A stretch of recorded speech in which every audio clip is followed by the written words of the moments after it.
terima kasih atas kesempatan yang telah diberikan kepada saya. Sebelumnya, perkenalkan nama saya Andi Gustiai Komalistian Nyaswari dengan NIM 2311031426 dengan absen 18. Nah, di sini saya akan memaparkan mengenai modul ajar yang berbasis UBD untuk memenuhi tugas mata kuliah UTS, Pendidikan Pancasila dan Kewarganegaraan. Nah, dalam modul ajar yang berbasis UBD ini terdapat informasi umum. Dalam informasi umum ini terdapat identitas, yang dimana dalam identitas ini terdapat nama penyusun yang disusun oleh saya sendiri dan juga satuan pendidikan, jenjang sekolah, tahun pelajaran, mata pelajaran, fase atau kelas, yang dimana fase yang saya ambil itu fase A dan kelas 2. Nah, semester yang saya ambil itu semester 2 atau semester genap, dan juga bab yang saya ambil itu yaitu bab 1 yang dimana dengan tema Aku Berperilaku Pancasila. Nah, adapun alokasi waktu yang saya terapkan di sini yakni 2 JP atau 2 jam pembelajaran, yang dimana 2 JP itu 2 kali 35 menit. Nah, setelah itu ada profil pelajar Pancasila. Dalam profil pelajar Pancasila ini saya terapkan beriman, bertakwa kepada Tuhan Yang Maha Esa dan berakhlak mulia. Lalu yang kedua ada mandiri, bernegara kritis, bergotong royong dan saling tolong menolong. Lalu yang terakhir berkebinekaan global. Nah, setelah itu ada keterangan peserta didik, yang dimana dalam keterangan peserta didik ini saya cantumkan target peserta didik, karakteristik peserta didik, dan jumlah peserta didik. Target peserta didik yang saya ambil itu yakni peserta didik reguler. Lalu karakteristik peserta didiknya, peserta didik umum, tidak kesulitan dalam membaca dan memahami isi pembelajaran. Nah, jumlah peserta didik yang saya akan ampu yakni minimal 15 peserta didik dan maksimal 25 peserta didik. Lalu saya lanjut ke dalam model pembelajaran. Nah, dalam model pembelajaran ini terdapat mode pembelajaran yang dimana mode pembelajaran itu saya terapkan luring atau tatap muka. Nah, pendekatan yang saya gunakan yakni scientific TPACK, dan juga model yang saya gunakan yakni discovery learning. Mengapa saya mengambil mode pembelajaran discovery learning? Karena dalam mode pembelajaran discovery learning ini mampu mengasah kemampuan kritis dan analitis peserta didik dalam pembelajaran pendidikan Pancasila. Apalagi dalam jenjang fase A atau kelas 2 ini peserta didik masih berpikir abstrak dan tidak bisa berpikir fokus. Jadi dengan bantuan mode pembelajaran discovery learning ini dapat membantu peserta didik dalam memecahkan masalah yang mereka pelajari dalam pendidikan Pancasila. Nah, ada juga metode pembelajaran. Yang metode pembelajaran ini saya terapkan diskusi kelompok, tanya jawab, dan juga presentasi. Lanjut ke E, yaitu sarana dan prasarana. Dalam sarana dan prasarananya terdapat media sumber belajar dan juga media pembelajaran. Nah, dalam medianya terdapat komputer, laptop, LCD, proyektor, sound system, dan wifi. Dan sumber belajarnya saya lebih dominan mengambil di Kemendikbud. Lalu di media pembelajaran itu saya terapkan menggunakan PPT, video pembelajaran, papan tulis, video warna, dan juga gambar-gambar yang mendukung proses pembelajaran. Lalu selanjutnya lanjut ke dalam F atau kompetensi awal. Nah, dalam kompetensi awal ini peserta didik harus memenuhi prasyarat, yang dimana prasyarat ini adalah kompetensi awal yang sudah dipahami oleh peserta didik sebelum mempelajari materi, yakni yang dimana peserta didik mengenal simbol-simbol umum yang sering ditemui di lingkungan sekitar seperti bendera merah putih, lambang negara, atau logo sekolah. Lalu masuk ke dalam kompetensi inti. Nah, dalam kompetensi inti ini terdapat CP atau yang kita kenal capaian pembelajaran. Nah, dalam capaian pembelajaran ini terdapat elemen. Nah, adapun elemen yang pertama akan saya bahas yaitu pemahaman PPKN, yang dimana peserta didik dapat mengenali simbol-simbol Pancasila dan lambang negara Garuda Pancasila sebagai identitas bangsa Indonesia. Setelah itu peserta didik dapat menjelaskan makna dari simbol-simbol tersebut yang berkaitan dengan sila-sila Pancasila. Lalu peserta didik juga dapat menunjukkan perilaku sesuai dengan nilai-nilai Pancasila dalam kehidupan sehari-hari mereka. Lalu setelah itu lanjut ke dalam keterampilan proses. Nah, dalam keterampilan proses ini saya paparkan 6. Mengapa 6? Karena dalam KKO atau kata kerja operasional itu terdapat 6. Yang dimana yang pertama itu mengamati, mempertanyakan, merencanakan, memproses, mengevaluasi, dan mengkomunikasikan hasil. Itu keenam kata kerja operasional yang masuk ke dalam tingkat kognitif anak. Lalu di sini saya juga telah membuat tujuan pembelajaran. Adapun tujuan pembelajaran yang saya buat itu terdapat 2 tujuan pembelajaran. yang dimana peserta didik dapat menyebutkan 5 sila dalam Pancasila dan menjelaskan makna simbol-simbolnya dengan bahasa yang mudah dipahami. Nah, dalam tujuan pembelajaran yang pertama ini masuk ke dalam level kognitif C1 yang dimana di sini peserta didik hanya menyebutkan dan menjelaskan. Lalu yang kedua, ini ada tujuan pembelajaran peserta didik dapat menunjukkan sikap berbagi atau menghargai teman dan bekerja sama dalam kegiatan kelas sebagai bentuk pengamalan dari nilai-nilai Pancasila. Di dalam tujuan pembelajaran kedua ini masuk ke dalam ranah P2 atau dalam psikomotorik. Nah, lalu setelah itu ada assessment atau penilaian. Nah, dalam sistem assessment atau penilaian ini terdapat teknik penilaian dan bentuk assessment. Dalam teknik penilaiannya itu terdapat penilaian sikap afektif, penilaian pengetahuan kognitif, penilaian keterampilan psikomotorik. Yang dimana dalam penilaian sikap itu saya berikan refleksi diri kepada peserta didik dan juga bekerja kelompok. Lalu dalam penilaian pengetahuan atau kognitif itu tes tulis, tes lisan, dan diskusi sederhana. Setelah itu ada penilaian keterampilan atau psikomotorik, yang dimana dalam penilaian keterampilan ini saya akan memberikan game interaktif menempelkan stiker simbol sila Pancasila pada gambar dan sesuai maknanya, atau nanti nama gamenya itu adalah papan pintar Pancasila. Lalu dalam bentuk assessment terdapat sikap, keterampilan, dan pengetahuan. Nah, dalam bentuk assessment sikap itu terdapat rubrik penilaian sikap, keterampilan itu rubrik penilaian keterampilan, dan pengetahuan itu akan saya terapkan dalam tes pilihan ganda. Lalu next ke materi pokok. Dalam materi pokok ini terdapat faktual, yang dimana simbol-simbol Pancasila itu harus berbentuk nyata atau konkret, dan juga lambang negara yang bisa mereka amati langsung. Lalu setelah itu ada konseptual, yang dimana dalam ranah konseptual ini hubungan antara simbol Pancasila dengan nilai itu terkandung dalam sila-sila tersebut. Lalu terdapat arti penting bersikap sesuai nilai-nilai Pancasila dalam kehidupan sehari-hari peserta didik, itu yang dimaksud dalam konseptual. Lalu setelah itu terdapat prosedural, yang dimana dalam prosedural ini membagi makanan dengan temannya, yang dimana itu masuk ke dalam nilai Pancasila pada sila kedua. Lalu setelah itu ada ikut bekerja bakti membersihkan kelas, itu masuk ke nilai Pancasila pada sila ketiga. Dan mengikuti aturan kelas itu masuk ke sila kelima Pancasila. Itu saya masukkan ke dalam prosedural. Lalu next ke bagian metakognitif. Nah, dalam metakognitif ini terdapat hubungan antara simbol Pancasila dengan nilai-nilai yang terkandung dalam sila tersebut, seperti arti penting bersikap sesuai nilai-nilai Pancasila dalam kehidupan sehari-hari mereka.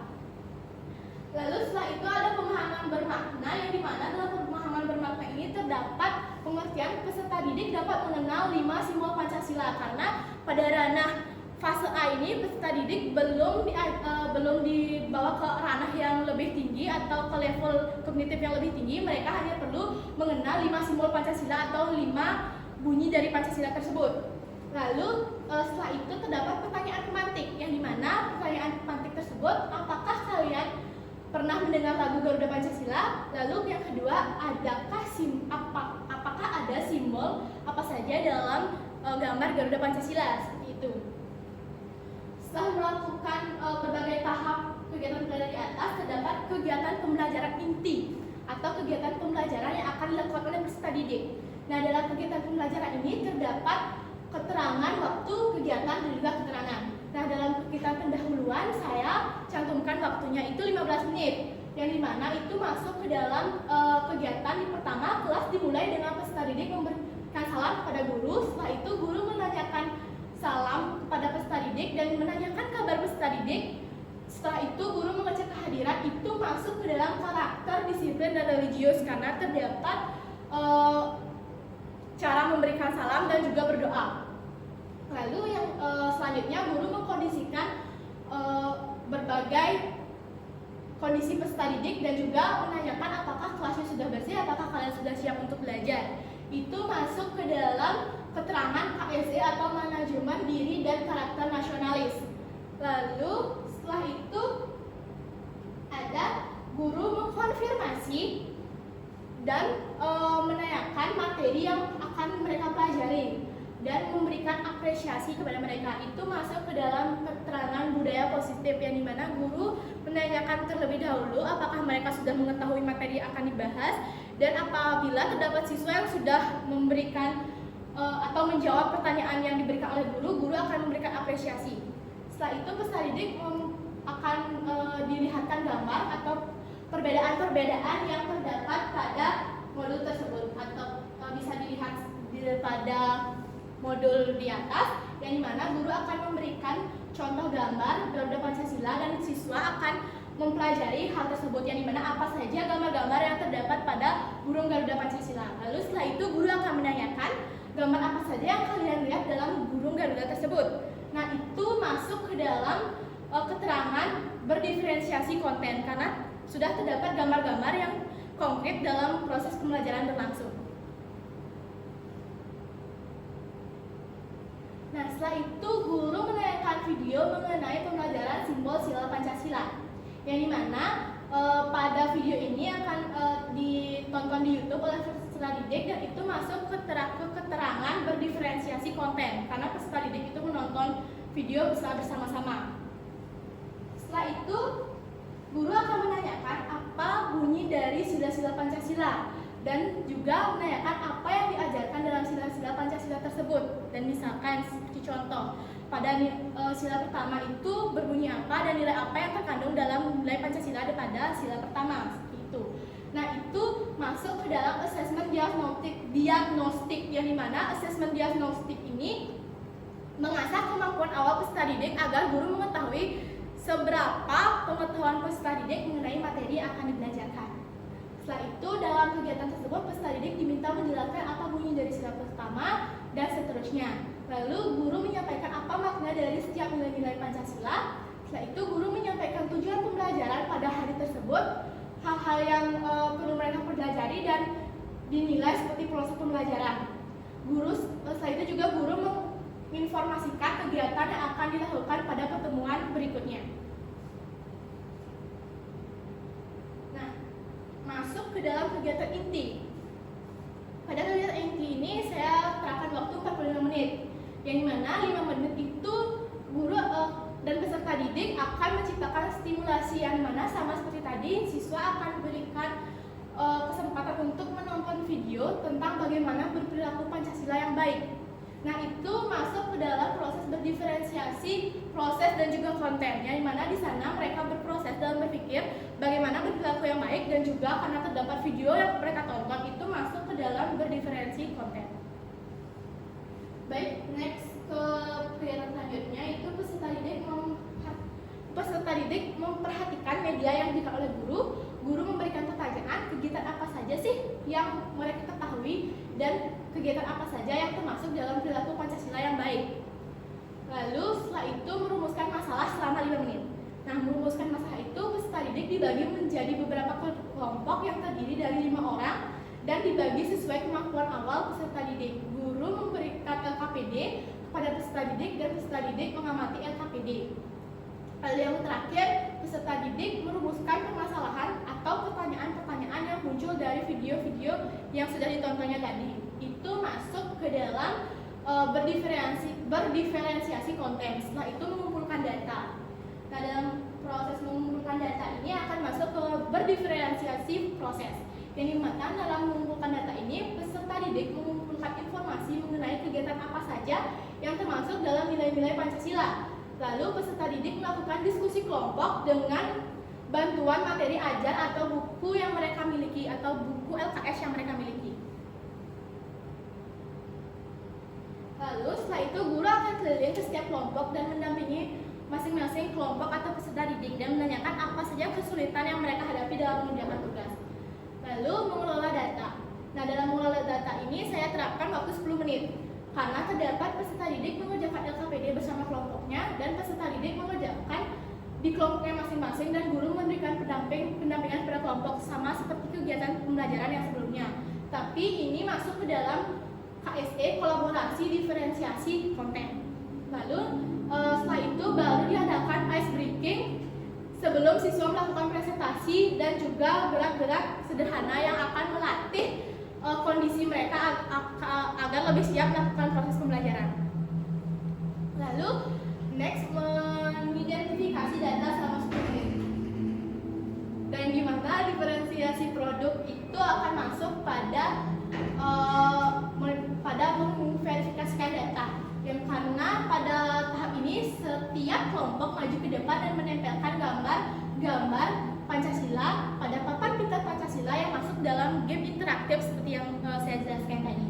Dalam game interaktif ini akan terdapat gambar-gambar seperti tolong menolong, beribadah, itu masuk ke dalam sila-sila keberapa, seperti itu. Lalu peserta didik mempresentasikan hasil diskusi yang mereka buat dengan kelompoknya setelah melakukan game-game interaktif seperti tadi. Nah, itu masuk ke dalam diferensiasi produk. Setelah itu menyimpulkan selama 10 menit, yang dimana itu masuk ke dalam KSE bertanggung jawab. Dalam proses menyimpulkan selama 10 menit ini, peserta didik diberikan kesempatan untuk menyampaikan kesimpulan materi yang telah dipelajari pada saat proses pembelajaran berlangsung.